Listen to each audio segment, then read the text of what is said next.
Hey, Sarah. Whoa, Ozzy, you reek. You know I reek. I've been playing so many games with my Games Freedom Pass, I have had zero time to shower. Welcome to Watch Mojo, and today we'll be counting down our picks for those core childhood experiences that may not ever return for Generation Alpha.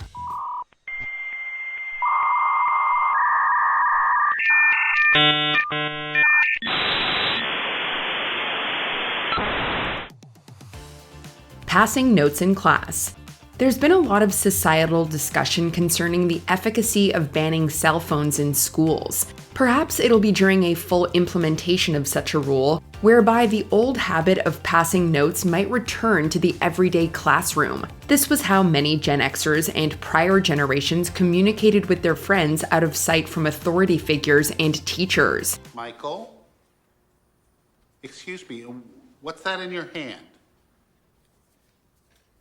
Bring that note up to me. Communication these days is obviously so much simpler and immediate, yet can also occasionally lack the sort of creativity it took to jot down the perfect note, one that could discuss everything from after-school plans to a latest crush. A note? Do you want me to spell check it? Just pass it to Holly. To Holly. Recording the radio. It's been the subject of classic rock songs like Do You Remember Rock and Roll Radio from Ramones and Radio Gaga by Queen.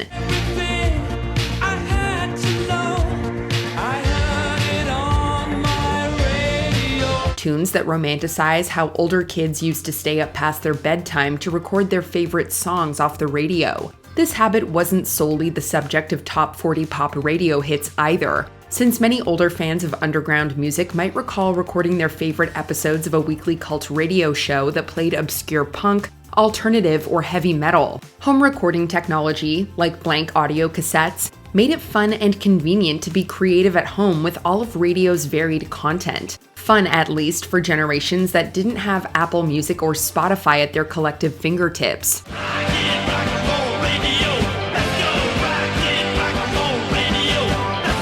Calling collect. It's time to go out there alone and save the people you call up to 44% by dialing 1-800-COLLECT. Picture it. You've thoroughly enjoyed a Saturday afternoon at the mall with your best friend, but now it's time to call a parent for a ride. But wait, there are no cell phones yet, and you spent your last quarter at the arcade. What do? Simple, just call collect. The availability of payphones and phone booths back in the day made it easy for even younger kids to get in contact with their parents. Dialing a number like 1-800-COLLECT, which is still operational, believe it or not, could direct the caller to record a voice message, which would then be delivered to a home landline. The recipient could then accept the telephone charges, and voila, instant phone call. Make sure you dial 1-800-COLLECT, not 0. Oh yeah, save a big penny.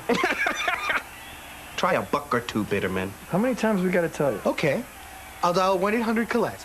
TV ends. Hey, have you ever watched the opening to Tobe Hooper's Poltergeist and wondered what the heck was going on with Craig T. Nelson's television set?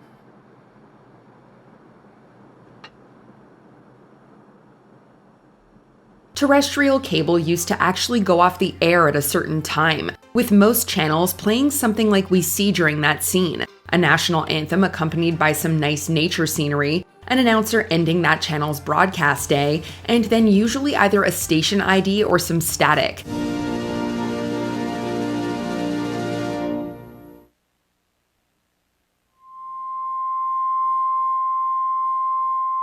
Television programming would resume the following morning, so we hope that you got something to entertain yourselves with while you wait that out. Smoking everywhere. Hey, whoever said that every lost childhood experience needed to be pleasant? Well, you might be nostalgic for the smoking section at your local Applebee's if you were one of the millions of naughty kids who experimented with nicotine against the Surgeon General's warning back in the day. Didn't you read this? Cancer, heart disease, emphysema. Well, I thought those were the ingredients. For others, that constant cloud of hanging smoke present within every building and office might not retain the same sort of vibes. Tobacco marketing and advertising helped wean generations of people off the stuff, with a lot of photographic evidence showing just how omnipresent smoking was within our lives. I know. Did you smoke when you were pregnant with me? It was sexy, and there's nothing on the package that said don't. A similarly unhealthy culture of vaping may have replaced a lit cigarette, unless you're Dave Chappelle, but many of us can still smell the stuff in our clothes. Irresponsible playground construction.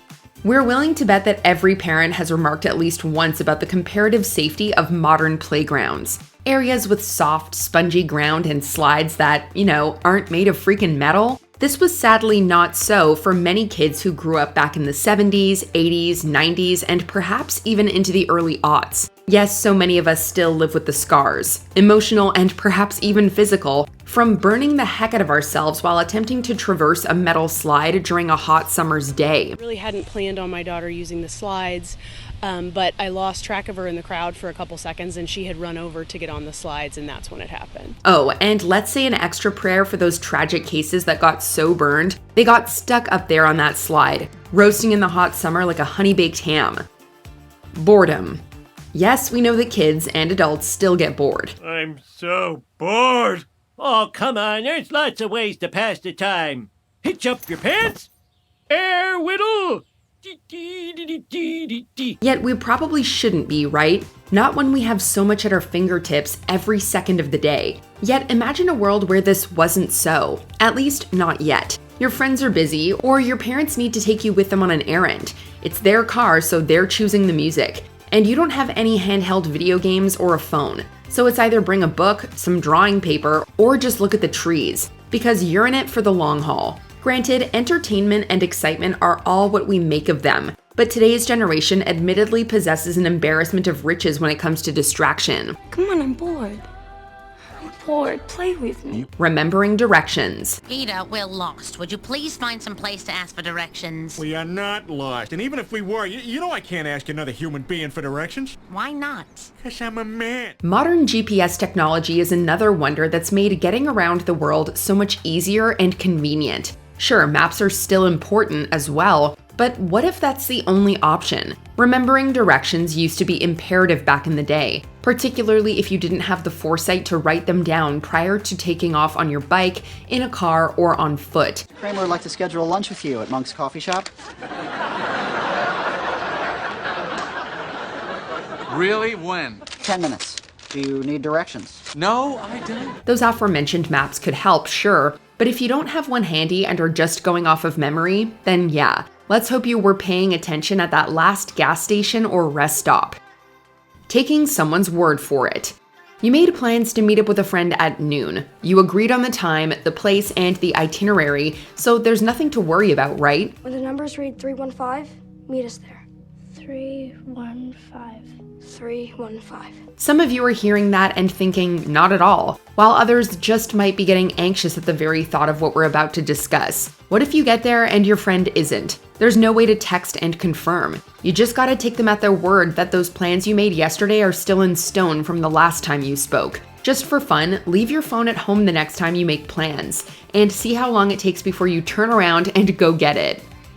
Privacy. A recent report estimates about 1 billion security cameras rolling worldwide, 18% of them here in the United States. There's definitely a larger discussion to be had concerning the alarmingly small and shrinking windows of true privacy for us as a society. Serious discussions about how being connected 24/7 is both good and bad for our collective mental health. People, especially young people, should be allowed to make mistakes in private, without worrying about being filmed or harassed. We live in a world where those tumultuous years of youth have become even more stressful for kids living in a world forever online, one without the privacy older generations perhaps take for granted when judging the struggles of what's going on today. So yeah, this list is lighthearted for the most part, but let's not forget each other out there, okay? Computers that analyze your daily routines and understand what you're doing, what you're carrying, what you're wearing, who you are, what your attributes are.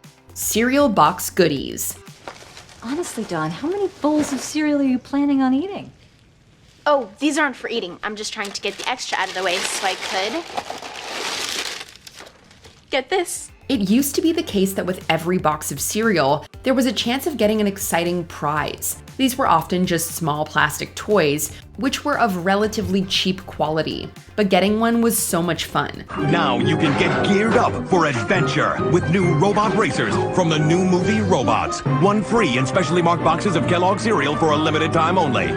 They were random too, so if you wanted a specific one, you'd have to splash out on cereal until you found it. Now, you can just order whatever cheap plastic toy you want online, but it doesn't have the same thrill. A glow monster inside. Put it together.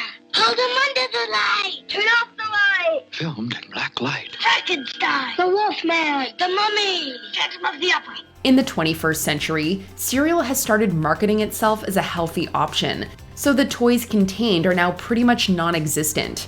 Dial-up internet. When most of us think of old school internet, there's one specific noise that comes to mind first.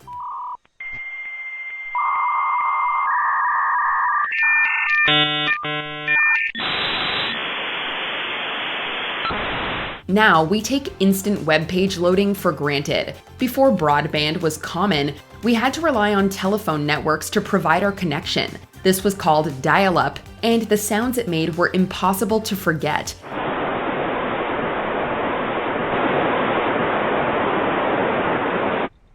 Welcome. At the time, it felt like a painful barrier, preventing us from seeing the websites we wanted to load. Now, these noises are loaded with nostalgia. Dial-up also meant your family members couldn't use the phone when you were surfing the web, an alien concept for the kids of today. It's gonna be like the best year of our lives. Shuji! Get off AOL! Staying out all night for new releases. Before everything was digitized, if you wanted something badly, you'd have to go into a store as soon as it opened. You can see plenty of people showed up wearing robes and carrying wands, hoping to be among the first to get their hands on the book. If you wanted concert tickets, there were two ways you could acquire them. First was simply calling Ticketmaster, and second was going into a kiosk. If you wanted to see a band in high demand, you would have to camp out at the kiosk all night, with no guarantee you would get tickets. So you sure we have enough for the...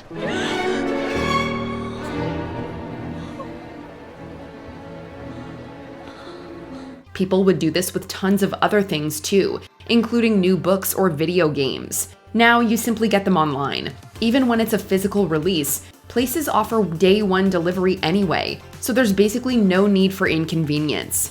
What people will do for a little entertainment system. It's midnight. I'm here for the PlayStation 2. The best entertainment system to hit the world. Waiting for photos to be developed. Oh, my camera's full again. Aren't they beautiful? If you told someone from a few decades ago that we'd all have devices in our pockets capable of instantly taking high-definition photos, they'd be stunned. It used to be the case that all cameras had film, which needed to be developed at a store before seeing the final products. It's been an hour. It's under S. Under S.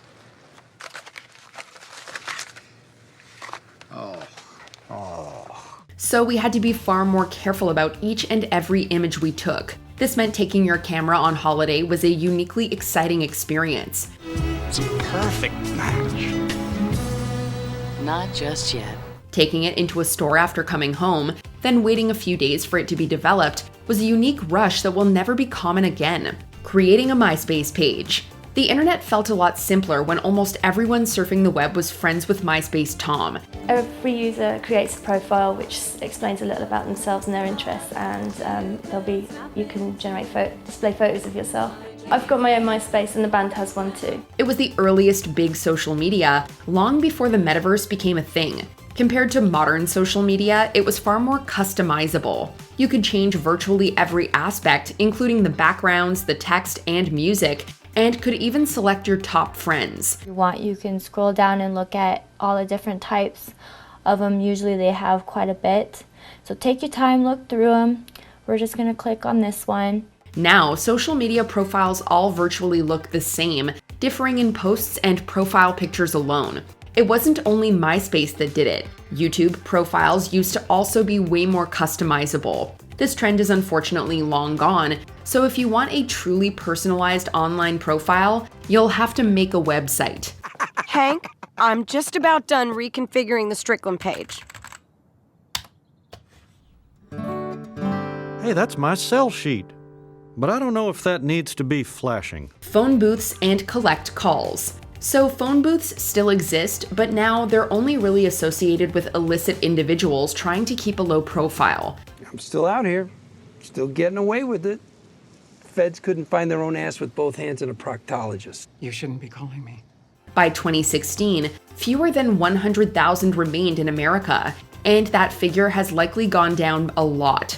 It used to be we had to remember the phone numbers of all our friends and family if we wanted to call them on the go. Hello? Hello, baby. Clarence? You got it. Yeah, Clarence, it's great to hear from you, man. What's going on? Now, we all have mobile phones, making phone booths completely redundant. People barely even call anymore as well, with texts being way more common. If you do venture inside a phone booth today, be prepared.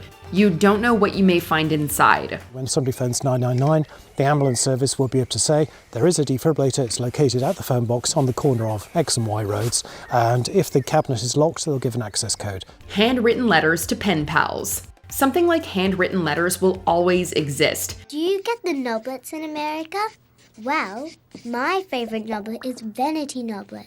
They're too simple a creation to just vanish. However, they're far less common now than they used to be. It was once a regular occurrence for two children to become pen pals. Even if you saw each other a lot, sending each other handwritten letters was a uniquely charming experience. Dear Susie, you have a superb voice. You are my favorite animal in the program by far. Please find enclosed. Dear Sam, thank you very much. I got replaced as the Raven because I yelled at Mrs. Lynn. With the internet making us more connected than ever, there's little incentive for kids to be pen pals anymore. Why bother taking the time to handwrite a letter, then pay for a stamp, wait a few days for postage, and wait even more time for a reply when a text is instant and virtually free? Ooh, a letter from my old pen pal. Someday I'll write you back, Osama. Video rental stores. Imagine the perfect video store. It would have a great selection, right? Right, over 10,000 videos. Chains like Blockbuster used to be a staple of many people's lives. Back before the internet's rise, the only way to watch a movie or a show would be to catch it on TV or buy a physical copy. Or even better, simply rent it. A musical? A mystery? A cartoon, Cindy? May I suggest a video, Cindy? Can you believe all the attention you get with this card? Excuse me, do you have Cape Fear? Here, take ours. Thanks. Is this a great card or what? Video stores were a blast to visit. Kids could spend hours in these shops browsing VHS tapes or DVDs, looking for a fun flick for their movie night. You could also rent video games from them, something which would be entirely alien to the kids of today. Hey, Sarah. Whoa, Ozzy, you reek. You know I reek. I've been playing so many games with my Games Freedom Pass, I have had zero time to shower. There was even a brief period where you could rent DVDs online and have them posted to your door, which is what Netflix originally did. Phoning friends on a house phone. If you're too young to remember when phone booths were useful, you may instead remember when house phones were essential.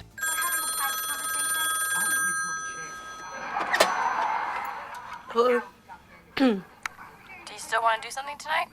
Growing up before smartphones meant most kids were unlikely to have their own mobile. So if you wanted to talk to your friends after school, this was the way to do it. Let's go out. Okay, hold on. I'm on the other line with Gretchen. Don't invite Gretchen. She's driving me nuts. Hold on. Okay, hurry up. It's Regina. She wants to hang out with me tonight, but she told me not to tell you. Do not hang out with her. Why? Oh, you don't want me to tell you. Oh, you can tell me. Hold on. Oh my god, she's so annoying. That is, unless you simply walked over to their house and asked if they wanted to come play, which might be considered weird in today's world. Sometimes, a service will still ask for your home phone number and a separate mobile, but in recent years, these two numbers are often the same. As recently as last week, phone service providers have made moves to stop servicing traditional landlines. Before we continue, be sure to subscribe to our channel and ring the bell to get notified about our latest videos. You have the option to be notified for occasional videos or all of them. If you're on your phone, make sure you go into your settings and switch on notifications. Saturday morning cartoons and catching TV shows. It used to be that if you wanted to watch a TV show, you had to wait until its exact time slot. For many kids, this meant catching cartoons on a Saturday morning was the peak of the weekend.